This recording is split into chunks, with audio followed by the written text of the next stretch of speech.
nkhondo ina iliyonse kwina kulikonse nthawi ina iliyonse imakhala ndi zifukwa. Pa nthawi imene chamu Juni muja 2025 pa nthawi imene America inapita ku dziko la Iran kukamenya nkhondo ichamachita kuti ati midnight hammer I think imene akaphulisa zimanyukira zija ana ndi zifukwa. Ija yapita yatha miyezi mwakuti ija yapita apa ija yatha miyezi itatu ija inaliso ndi zifukwa zakeso. Ija yamba ija amati afuna nuclear, okay, tosamula kuti ako. Number 2 apapa anu akewo akuti amafuna ndithu kuchosa boma. Komano pano pasopano etendezi nkhani ndi kuti ihuwa akufuna chani makamaka. Yeah, so answer ndisakupaseni ndine komano tifuse Fox News kuti ipereka answer pa nkhani imeneyi. We're in an escalation trap. The question for escalation is, what does Admiral Cooper at Central Command need to complete the mission that he's on right now? It does not appear that we are launching operations to bring down the regime. We have economic tools that are underway to do that, a strangulation via the blockade and other measures. What we are seeing is Project Freedom underway 10 nights in. And so the question the president will have to Admiral Cooper is, where are you on the target set that you had developed for Project Freedom? That's to get shipping going through the Strait of Hormuz. Are we actually seeing shippers continue to move? Can we protect them? Have we degraded their ability? What else do you need to degrade that capability to hit the strait?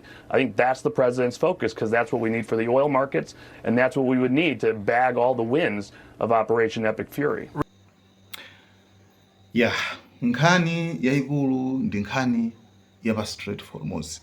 Sakufuna so mmene alongosolera muja kuti yayi nkhani ili pano pa siyofuna kusintha boma ku Iran. Nope.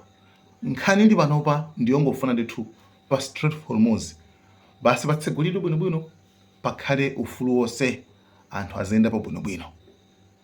Nde chifukwa cha nkhondo ili pano pa tsopano.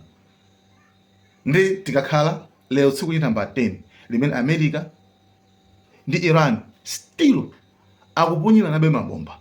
Nde zimene zizitu zikumachitika ndithu every day, tsiku lililonse.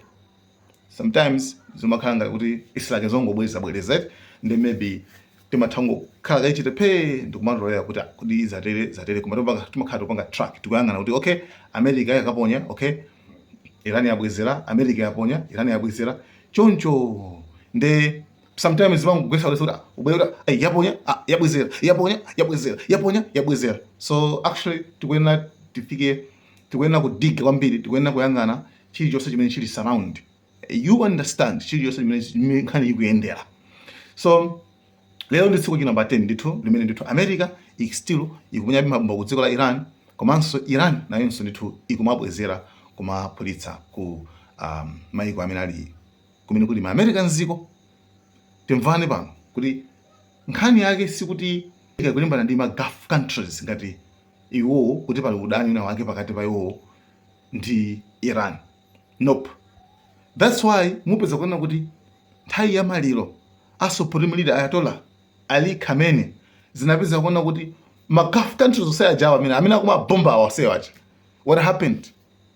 Anatumiza nthumwi zawo. Yes, anatumiza nthumwi zawo ku Iran kuti akalire maliro aja. Saudi inatumiza anthu ake, Bahrain inatumiza anthu ake, Qatar, onse awosewa maiko osewa. Meaning kuona kuti even themselves they understand, even anhu akumvetsa kuti no, iyi sinkhani ya ife pakati pa ife ndi Iran yayi. You understand? Ngakhale kuti pakufuna kulowa deep pang'ono kuti timvetsetse kuti why iwo akwasungabe ma Americans maiko mwawo. Anthu anje ndofoka, alibenso mphamvu zonse. Economy yawo ikudalira ma Americans omwewo. So ufunika kukhala wa guts kwambiri kuti wauze kuti akuluakulu mziko mwathu muno kuti ufunika asikano achokemo atulukemo. Ngati pano pangwe prime minister wa Iraq uja amoja organiza kwambiri. Sana ufuna kuti akuzuzira ma bank account yawo ali ku America, akusunga ndama Americans ma bank account aku Iraq, mafuta osaka magulitsa ndalama zokhala ku America. Chaba nangu anamiza kuti okay account ndi yanu koma ili ndife. akafuna kutenga ndalama mu account muja amafusa mufuna ndalama zingati komanso zachani. Sometimes America ikalusema kuti simutenga ndalama koma mafuta ndo aku Iraq timvana pamenepo. You understand? So akudziza kuti lifeline yathu kuti ife moyo wathu, right, podalira pathu ndalama zathu ku America, ndalama za tipanga bwanji sanganena kuti yatuluka na silaha nazo munthu makuti nope, aluza ndalama zawo America zindoyipa. Yeo janango pita kuma ndi Trump ndikumuuza Trump kuti akulu asilikali anu kwathuko atulukeko tabwesani bwanji makampani ndalama zathuzo tapangira ni invest mbwesa makampani Trump anavomereza kuti pa 30 September asilikali onse aku America akuyenera kutuluka mu dziko la Iraq. You understand? Maiko enawo susulanga ngofika lero ndi lero iso yayi komabe iwope akakhalabe akumabalansabe kumaonabe kuti mati ifeyo mpaka chinja kesichili bwino yayi koma nangatipanga bwanji.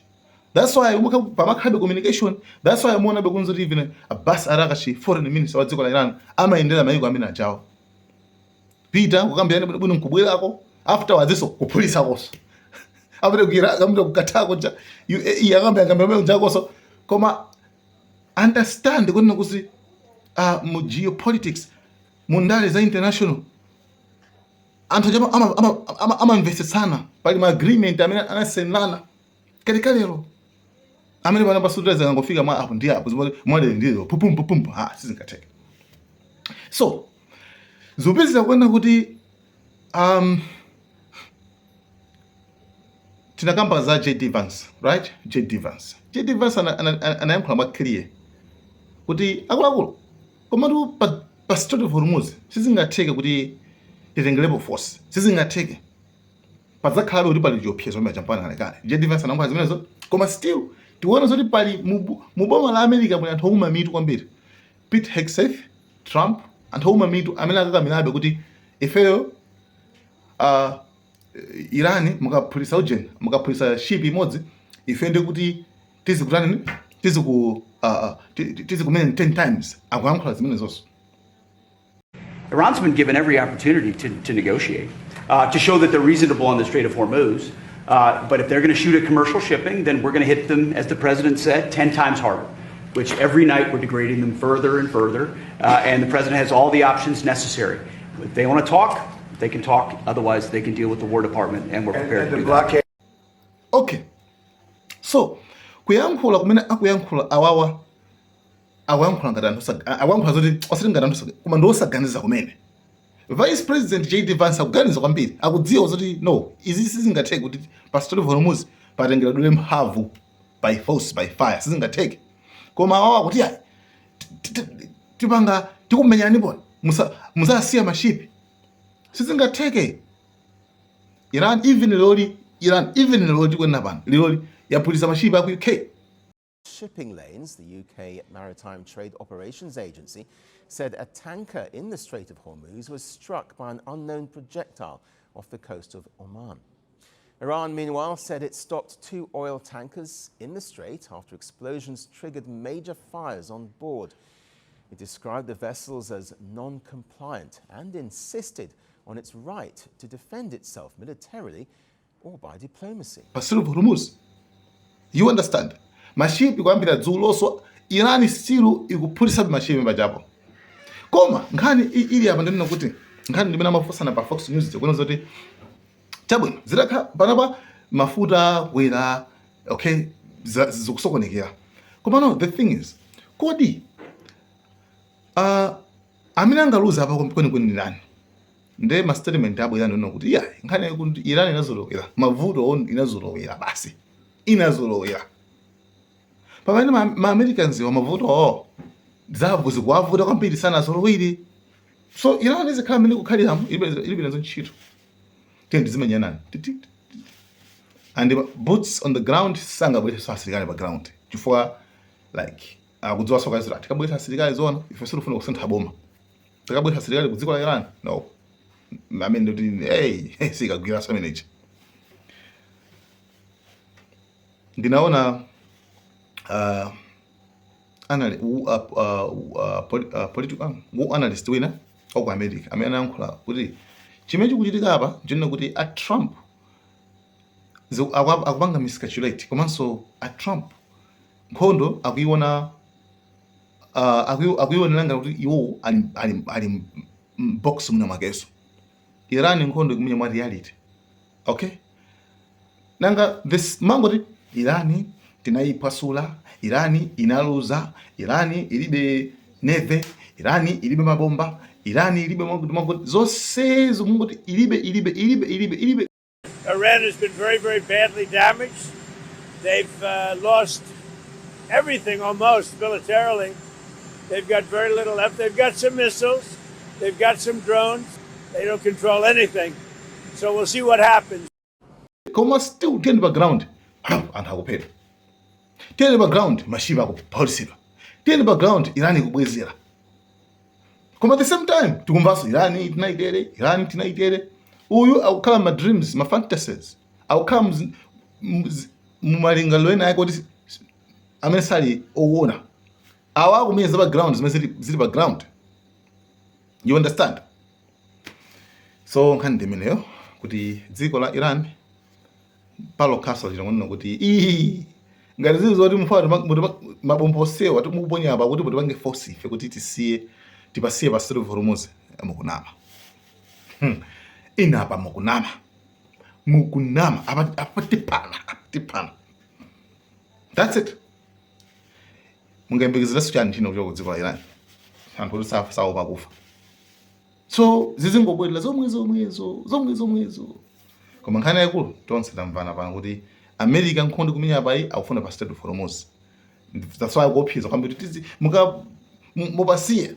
Mone nkhondo iyi chimene chingathese Iran nangoti takusiyana Strait of Hormuz nkhondo ithira bomba. Koma vuto ajaira sanaro basi ngalati sepa Strait of Hormuz tentro losukena kuso.